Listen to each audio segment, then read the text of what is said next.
Guardian হিসাবে, অভিভাবক হিসেবে আল্লাহ তোমাদের জন্য যথেষ্ট, আর সাহায্যকারী হিসেবে তোমাদের জন্য যথেষ্ট কে? আল্লাহ। তার ঈমানদারদের অভিভাবক আছে আল্লাহ, গার্জিয়ান আল্লাহ, সাহায্যকারী আল্লাহ। সুতরাং ঈমানদারদের আর কোনো ভয়ভীতি থাকতে পারে না। এবার আসেন, এই ঈমানদার যারা, তাদেরকে আল্লাহ বাছাই করেছেন। কি কাজের জন্য বাছাই করেছেন?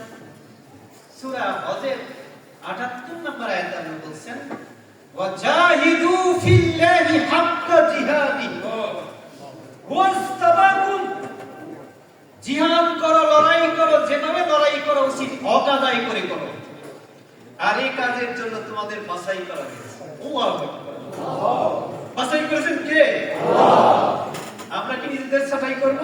না। উহুদের যুদ্ধে আল্লাহ রাসূল দুশমনদের মোকাবেলা করার জন্য বাছাই করেছিলেন ১০০০। কিন্তু রাস্তায় আব্দুল্লাহ বিন উবাইর নেতৃত্বে ৩০০ জন লোক ছাঁটাই হয়ে যায়। নিজেরাই নিজেদেরকে ছাঁটাই করে। তাদের ব্যাখ্যা কি ছিল? তাদের ব্যাখ্যা ছিল, এই যুদ্ধ হবে না, আর এই রাজনীতির সাথে আমাদের কি সম্পর্ক?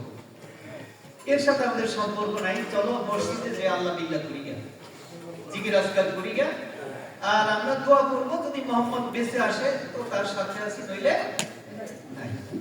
তো আমরা এই যুদ্ধ বিগ্রহ রাজনীতির সাথে নাই। চলো, কয়শো জন ভাগে নিচ্ছে? কার কাফেলার থেকে? রাসূলের কাফেলার থেকে। চারটিখানি কথা না।